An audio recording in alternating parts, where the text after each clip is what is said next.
The Prince presents Zenless Zone Zero. Behold the developer behind Genshin Impact, Honkai Impact, and now Zenless Zone Zero. Wait, also Honkai Star Rail. Anyways, has become a giant in the world of anime-inspired games. However, the games are all the same. Bad storytelling and an appealing execution. They hardly explain the concepts behind things, and you end up having to decipher all their games on your own. And when they do decide to explain something, it's difficult to understand. From all their games, Zenless Zone Zero is the one that suffers from this the most. And don't already start typing things in the comment before I will say that I've played all Hoyoverse games and I have like more than 2,000 hours in Genshin Impact. Over the past few months, I've been playing the new Hoyoverse game. From this introduction, you might already guess where I'm going with this video. Yes, I will primarily be critiquing, how do I say this? Anyways, I will criticize Zenless Zone Zero because I believe it has a number of flaws and could be much better than it actually is.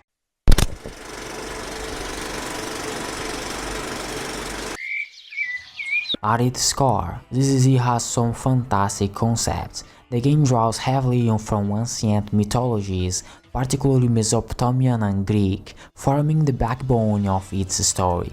This mythological reference combined with that dystopian cyberpunk aesthetic give the game an intriguing premise. But here's the thing, this game could have become a significant game, perhaps even milestone within anime games, if it had been released as a standard game instead of a live service one, and if it had been well executed. Let's say, although the concepts are very interesting, the game focuses on the worst possible aspects and almost completely deviates from the main ideas. A solid story of just like 45 hours with all the concept and ideas presented in this game would have made it soar. Elaborating more, Zenless Zone Zero, instead of exploring the main themes of like the hollows or the supernatural dimensions or what are the other cities, more about the mysteries, the aliens, or what are the characters that appeared in the story teaser that look so interesting, the game diverts attention to superficial elements.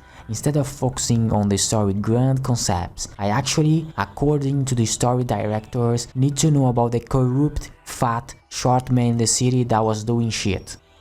ZZZ could have been a remarkable game had it been released as a traditional single-player RPG with a set narrative. I imagine this game with just 4 or 5 hours that explore all the fascinating ideas MiHoYo has planted within the game. With the right pacing and a clear direction, ZZZ could have stood as a major milestone in anime games. But unfortunately, it will become a drawn-out story that will last for many years, bringing a lot of unnecessary or irrelevant content that will unnecessarily extend the story that had the potential to be very direct and objective with the mysteries and ideas presented. With better execution and a focus on the right aspects, it would be actually top tier, but in the end, it's a shame. How does Zenless Zone Zero compare to other Hoyoverse games? This is where things get even worse for ZZZ. It lacks the soul that Genshin Impact has with its side quests. I mentioned in my Genshin review video that the world and side quests are the soul of that game. In the case of Zenless Zone Zero, the side quests have no nuance or depth in exploring the world or the protagonists, Belle and Wise,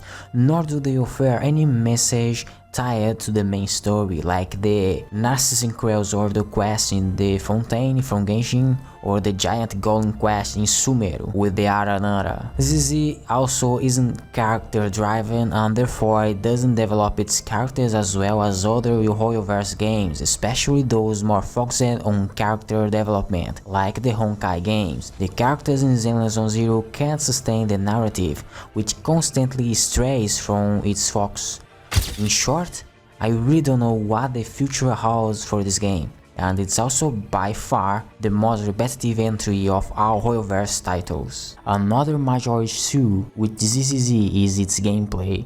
At first glance, the game presents itself with a stylish and fast-paced combat system, which might appear engaging at first. However, it quickly becomes apparent that the gameplay is shallow, and the combat system, while flashy, feels repetitive after a while. So yes, this game has simple gameplay that could quickly become boring. The gameplay lacks substance, as many have said, and it has a bit of style to mask this emptiness. All you need to do is attack, then use your skill and then switch character. It's also incredibly tedious because the game notifies you when it's the right time to counter and parry. And I'm still in the early game, imagine how it will be in the later game when it becomes even less challenging. So, the gameplay of this game is doomed to flop. And look, the graphics are quite deceiving. The game looks beautiful from a distance, but it's actually all sustained by its animation and the 3D characters models. The maps have no depths,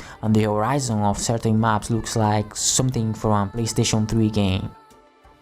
Closing, I will continue playing casually for 3 reasons. There are fair reasons for this. First, I'm genuinely curious to see where the story will go, even though I have little faith that MiHoYo will fully understand the potential of the narrative. Second, I've decided to take a break for playing games purely for the story, so this provides a more casual experience that doesn't demand too much of my attention. And third, whether Hoyo will step out of the comfort zone and be able to turn this into a good story after all, which I really doubt. For now, it feels like a mediocre version of Arknights with comedy.